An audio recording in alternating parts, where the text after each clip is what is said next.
Welcome back. As I mentioned, we have Sue Margolis with the United Update. Hello, Sue. Welcome to the show. Good morning. It's a pleasure to be here as usual. Really a pleasure today because I have to report on. After the Open United Final Business Planning meeting held last week, I've been asked by many questions and taken many phone calls from concerned and startled residents throughout the entire community. Having served on the United Board for 3 years and as president since October 2020, it's appropriate for me to respond to the general public. The embarrassing performance of some directors at the last board meeting is a clear illustration on how dysfunctional the majority of the United's board meetings have been for more than a year. It also brings to light harassing, hostile, and disrespectful actions directed at VMS staff by some board members and residents. First, I want to review the action that the board has chosen to take during this critical meeting. GRF and the Housing Mutual business plans determine the annual budget, and therefore residents' assessments for the upcoming year. The business planning process started in January and is based on extensive planning meetings between the board and the VMS staff. VMS staff is comprised of experts in their field who advise the boards and recommend what should be included in order to deliver the board's requested service level. In March, VMS held a series of critical meetings in which each department head carefully outlined department organization, staffing levels, services provided, and resources required to meet the needs of the residents, as directed by the board of directors. Then, in the United's final business plan meeting last week, one board member arrived at the last minute, never having attended the first 12 budget meetings, and demanded a $10 per man per month cut. There is no justification for this, just a gut feeling that it can be done. The various anti-VMS board members jumped on the bandwagon. VMS is trying to do a good job, but we aren't giving them a chance. We claim our assessments are too high. We're getting nothing for them.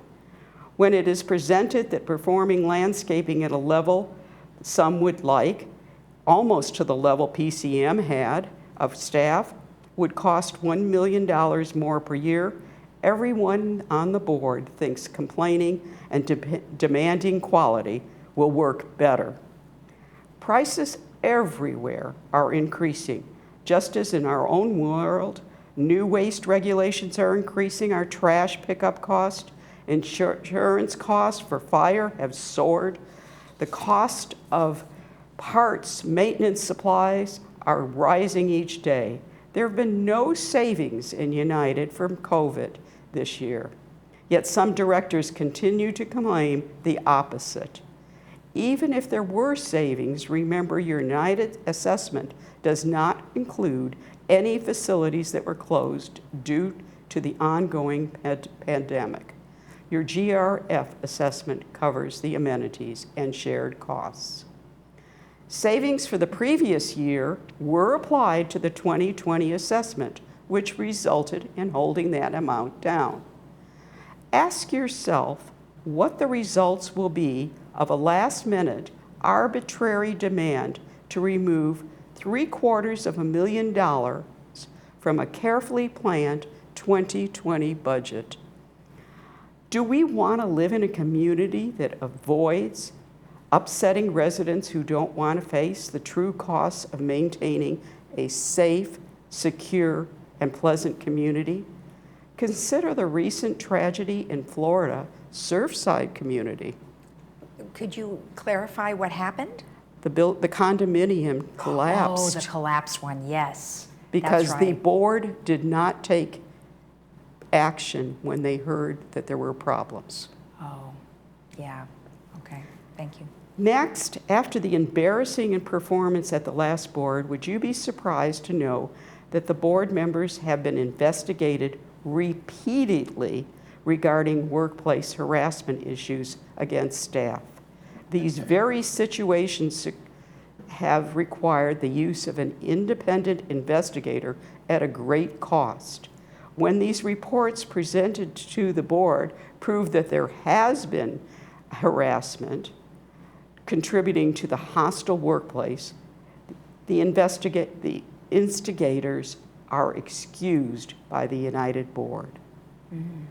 United boards have accumulated far more citations of harassment than should be tolerated in any organization or community. And why not? There's no consequences to their bad behavior. False narratives presented by board members are stimulating residents to belittle staff. Complaints about VMS are a reflection of the dysfunctional board. VMS knows what to do and presents it to the board. The board does not act on it. VMS management is the first to say they are not perfect and are developing priority lists of the necessary corrections. VMS does not make any decision or action without the direction of GRF, Third, and United boards, as well as the VMS Board of Directors, all of whom are resident owners in the village. VMS is not the big them, it is we. Everyone wants the amenities opens. There simply isn't staff to support this. The negativity displayed daily in the village has made this place a toxic workplace. VMS has more than 45 openings they're unable to fill, and they are losing staff weekly due to our hostile work environment. We offer industry average salaries and benefits, but we do have a reputation: nasty residents and horrible board directors. Imagine working under these circumstances with constant complaints. Let's think about this.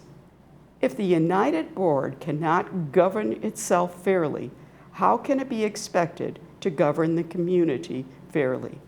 How can the board be in a position to assign fines and consequences to the community members when its members feel free to perpetrate and absolve their own misbehaviors? If you want this place to function, everyone needs to work at letting the staff know that they are valued. We must raise the assessment levels to where the staff can function. We must fund our reserve so that a special assessment is never necessary. We must elect board members without agendas. Simply put, we must return to an environment of civility, courtesy, respect toward all who live and work here in the village, residents, board members, and staff. Thank you. Well, thank you for your candid update. I respect what you're saying, and hopefully the residents have a clear understanding of what you've been dealing with, and other board members as well. Now, with that said, there is an election that is coming up for the United Board members.